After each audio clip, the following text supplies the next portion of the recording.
नमस्कार दर्शक बंधु आपण को आम चैनल को स्वागत।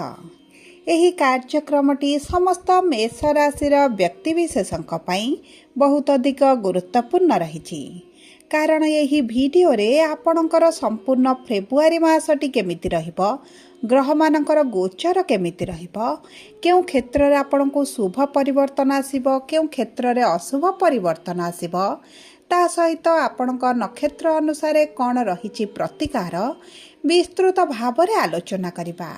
देखंतु एही फेब्रुआरी मासर राशिफलटी पूर्व मास गुड़िक परि सामान्य राशिफल नुहे, कारण एही मासरे प्रमुख ग्रह गुड़िकर राशि परिवर्तन चलन रे परिवर्तनटी आपणक जीवन में बहुत अधिक प्रभाव पकाइब। देखंतु दर्शक बंधु, संपूर्ण वर्ष रे ग्रह गुड़िकर गोचर हेउची, राशि परिवर्तन हेउची, तेणुकरी एही मासरे आपणकर कि प्रकार परिवर्तन हेबो। सबुठारु मुख्य कथा हेउची आपणक एकादश गृह रे राहु विराजमान करिसंती एवं आपणकर शुभ ग्रह सूर्य, मंगल, बुध, शुक्र राहुंक सहित आपणकर एकादश गृह रे विराजमान करिवे, जोंठारे विभिन्न प्रकार दोष गुड़िक मध्य सृष्टि करिवे। सेतिपई एही मासटी आपणक पई बहुत अधिक गुरुत्वपूर्ण रहिछि। जीवनर किछिटा डिसिशन नेबा पूर्वरु मासिक राशिफलटी निश्चित भाव में देखंतु, जानतु केउ क्षेत्र रे डिसिशन नेबा, केउ क्षेत्र रे आगको बढ़िबा आपणक पई शुभदायक रहिबो बा आपणक पई अशुभदायक रहिबो। देखंतु फेब्रुआरी मास हेउची पार्वणर मास। आपणक जीवन में प्रेम, खुशी, उल्लास एवं आपणक जीवन में भक्तिर मध्य उन्मोदन करिबो, किंतु एही फेब्रुआरी मासरे आपणक शुभ फल मिलिबो ना नाही, ताहा हेउची सबुठारु गुरुत्वपूर्ण। आपणकर जन्म कुंडली अनुसार आपणकर जहाँ भोगाभोग करिबार थिबो ताहा तो निश्चित भाव में करिवे, किंतु आपणकर शुभ फल प्राप्ति हुए जेतेबेले ग्रह मानकर शुभ गोचर होइथाए, किंबा आपणको अशुभ फल सेतेबेले प्राप्ति हुए जेतेबेले ग्रह मानकर गोचर आपणको अशुभ फल प्रदान करिथाए। तेणुकरी कुंडलीर ग्रह मानकर परिणाम आपणको सेही अनुपात रे प्राप्त हुए जेपरि आपणकर ग्रह मानकर गोचर हेउछि।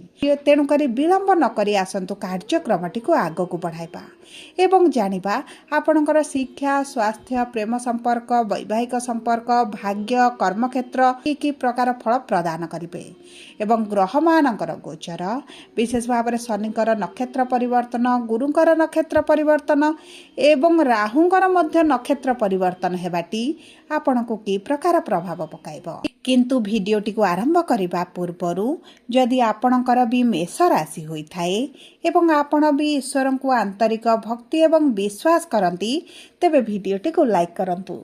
कमेंट बॉक्स रे जय जगन्नाथ, जय माँ लक्ष्मी अवश्य लिखि दियंतु।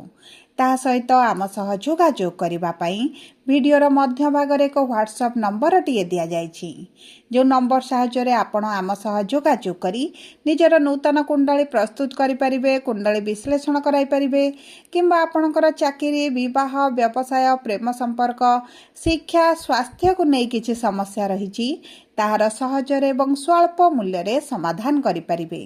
सेतिपई आपण आम सह वीडियोर शेष पर्यंत जोड़ी होई रुहंतु एवं व्हाट्सएप नंबर माध्यम रे आम सह जोगाजोग करी निजर समस्यार समाधान करंतु। एबे आसंतु कार्यक्रमटी को आगको बढ़ाइबा एवं सर्वप्रथम जानिबा नवग्रह आपणक राशि रे केउ स्थिति रे अछंती। देखंतु गुरु आपणकर तृतीय गृह रे, केतु आपणक पंचम गृह रे, दशम गृह रे सूर्य, मंगल, बुध एवं शुक्र, एकादश गृह रे राहु एवं द्वादश गृह रे शनि विराजमान करिसंती, जो कारणरू सेही गृह गुड़िकरे सेमानंकर प्रभाव अधिक रहिबो।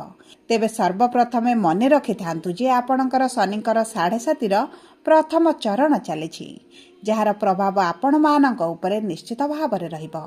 तेबे देखंतु 4 फेब्रुआरी बुध आपणकर एकादश गृह को गोचर करिवे, 6 फेब्रुआरी शुक्र एकादश गृह को गोचर करिवे, 13 फेब्रुआरी सूर्य एवं 23 फेब्रुआरी रे मंगल आपणकर एकादश गृह को गोचर करिवे एवं बुध आपणकर एकादश गृह रे पापक्रांति योग बनाइबे, सूर्य 13 तारिख पर एकादश गृह रे ग्रहण योग बनाइबे एवं 23 तारिख रे मंगल आपणकर एकादश गृह रे अंगारक जोग बनाइबे।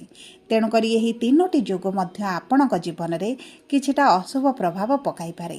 तेबे सर्वप्रथमे आसंतु जानिबा किपरि रहिबा आपणकर कर्मक्षेत्र। देखंतु कर्मर गृहर स्वामी हेउछंती सूर्य, जे आपणकर 10म गृहरे कर्मर गृहरे विराजमान होइछंती। किंतु 13 फेब्रुआरी परे सूर्य आपणकर एकादश गृह को गोचर करिवे। देखंतु 13 फेब्रुआरी पूर्वर जदि आपण किछि परीक्षा दियंती, इंटरव्यू दियंती, एंट्रांस दियंती किंबा किछि नूतन कार्य आरंभ करती, तेबे आपनको अति उत्तम फल प्राप्त हेबो। कारण मंगल, सूर्य, बुध, शुक्र आपणकर 4टी शुभ ग्रह कर्मर गृह रे विराजमान होइतिबारु एवं गुरुଙ୍କର आपणकर एकादश गृह को लाभर गृह को दृष्टि थिबारु, भाग्यर स्वामी आपणकर सप्तम दृष्टि आपणक भाग्यर गृह को देउथिबारु आपनको अति उत्तम फल प्राप्त हेबो। नूतन कार्य आरंभ करबा मई जदि चिंता करूछन्ते तेबे 13 फेब्रुआरी पूर्वरु जदि करि नियंती आपनको पई बहुत अधिक शुभदायक रहिबो। ता सहित जदि आपण सरकारी चाकरी पई परीक्षा देउछन्ती, इंटरव्यू देउछन्ती, तेबे 13 फेब्रुआरी पूर्वरु जदि आपणकर किछि परीक्षा थाए तेबे सेथिरे आपनको उच्च सफलता प्राप्ति हेबो। कारण सूर्य 10म स्थान रे विराजमान कले आपनको सरकारी स्तर रे जे कोनोसी कार्य आपणकर फसिकी रहिछि किबा सरकारक संबंधित किछि कार्य करूछन्ती किबा आपणक सरकारी चाकरी पई किछि परीक्षा देउछन्ती, सेही सब क्षेत्र रे आपनको शुभ फल प्राप्ति हेबो। जदि भी आपण राजनीति करूछन्ती सेही क्षेत्र रे मध्ये आपनको शुभ फल प्राप्ति हेबो। देखंतु दर्शक बंधु, आपणकर कर्म क्षेत्र रे आपणकर मान सम्मान वृद्धि हेबा सहित आपणक कर्म क्षेत्र रे आपण ऊर्जावान होई कार्य करिवे। आपणकर सब कार्य रे नेतृत्व नेबार मध्ये आपणक पाखरे सेही दक्षताटी बढ़िबो। एवं देखंतु आपण जदि विदेश जिबा पई चाहुतिले कर्म पई, आपणक कार्य पई आपण ट्रांसफर चाहुतिले किबा किछि दिन पई विदेश जाय किछि कार्य करबा को चाहुछंती, तेबे अति उत्तम समय रहिछि। आपणक कर्म क्षेत्र को नै जदि किछि समस्या चलिथिला सेतरे मध्ये आसीबो परिवर्तन। देखंतु द्वादश भाव जेहेतु विदेश रो गृह बोली कहा जाय एवं शनि विराजमान करिसंती, आपणको विदेश ग्रस्त समय किछिटा समस्या अवश्य आसी पारे, किंतु आपणकर समस्या दूर होई जिवो। आपणकर विदेश ग्रस्त रे शुभ फल प्राप्ति हेबो। जदि भी आपण विदेश रे रहउचंती तेबे आपणकर सेठारे जदि किछि समस्या चलेछि कर्म क्षेत्र को नै सेही सब क्षेत्र रे परिवर्तन आसीबो। देखंतु जेतेबेले सूर्य आपणकर एकादश गृह को गोचर करिवे, आपणक कर्म क्षेत्र रे आपणको बुझी विचारी कार्य करबा को पड़िबो। कारण आपण एही समय परे जदि भी किछि अर्थ कोनोसी जगह रे इन्वेस्ट करंती तेबे सेथिरे आपणको एतटा प्रॉफिट न मिली पारे, आपणकर लॉस हेबा बळी मध्य परिस्थिति आपण देखि पारंती। किंतु 13 तारिख पूर्वरु जदि आपण अर्थ को इन्वेस्ट करूछंती तेबे उत्तम रहिबो। आपणकर जदि पूर्वरु किछि व्यवसाय चलिछि एवं व्यवसाय रे आपणकर अति उत्तम फल चेष्टा करूछंती, आगो को बढ़ाइबा पई चाहुछंती, व्यवसाय को किभଳି विस्तार करबा पई जदि चिंता करूछंती तेबे आपणक पई भल समय रहिछि। आपणक व्यवसाय को आपण आगो को मध्य बढ़ाई पारंती। एबे आसंतु जानिबा किपरि रहिबा आपणकर आर्थिक स्थिति। देखंतु अर्थर गृहर स्वामी हेउछंती शुक्र, जे केंद्र रे विराजमान करछंती, मित्रक गृह रे विराजमान करिछंती। तेणु करी आपणकर आर्थिक स्थिति संपूर्ण भाव रे शुभदायक रहिबो। आपणकर जदि करज अछि, आपणकर लोन चलिछि, आपण विभिन्न गुडी आर्थिक परिस्थिति भितर फसी रहिछंती, तेबे आपण सेतिरु मुकुळी जिवे। आपणकर इनकम बढ़िबा कारणरु आपणक आर्थिक स्थिति रे परिवर्तन आसीबो। देखंतु जदि भी आपण किछि कार्य पई लोन मध्य चाहुछंती तेबे आपणको प्राप्त होई जिवो। कोनोसी ना कोनोसी सूत्ररु आपणको अर्थ निश्चित भाव रे प्राप्त हेबो। तेणु करी आर्थिक स्थिति को नै आपणकर अधिक चिंतित हेबार आवश्यकता नाही। कारण एही 2026 वर्षटी आपणकर आर्थिक स्थिति को बहुत अधिक मजबूत करिवो। तेणु करी आपण सफलतार सीढ़ी चढ़िबा आरंभ करंतु। एबे आसंतु जानिबा किपरि रहिबा आपणकर शिक्षा। देखंतु शिक्षा आपणकर पंचम गृहरु जणा पड़े एवं पंचम गृहर स्वामी हेउचंती सूर्य, जे आपणकर 10म भाव रे विराजमान होइछंती एवं 13 फेब्रुआरी रे एकादश भाव को गोचर करूछंती। माने सेठारे विराजमान करी सप्तम दृष्टि आपणकर पंचम गृह को देबे, जे कारणरु आपणकर सरकारी चाकरी पई बहुत अधिक शुभ समय रहिछि। किबा आपण किछि उच्च शिक्षा पई परीक्षा देउछंती, इंटरव्यू देउछंती, एंट्रांस देउछंती, सेही सब क्षेत्र रे आपणको शुभ फल प्राप्ति हेबो। आपण शिक्षा संबंधित जे कोनोसी बड़ निष्पत्ति नेबे आपणको पई ताहा लाभदायक रहिबो। ता सहित आपणको किछि एभଳି मेंटर मिलि जिवे बा आपणको किछि एभଳି लोक व्यक्ति मिलि जिवे जे आपणको आपणकर मार्ग को प्रशस्त ଉନ୍ନତ କରାइबे आपनको उचित शिक्षा प्रदान करेंगे एवं आपण केउ दिगरे निजर क्यारियर आरंभ कले आपनको शुभदायक रहइबो सेही विषय मध्ये आपनको अवगत कराइबे। ता सहित देखंतु केतु जेहेतु पंचम गृह रे अछंती आपणकर टिके कन्फ्यूजन बढ़ी पारे आपण दिग भ्रष्ट हैला बळे मध्ये अनुभव करि पारंती से दिग प्रति जदि आपण टिके ध्यान देबे तबे शिक्षा क्षेत्र आपणकर अति उत्तम रहिबो।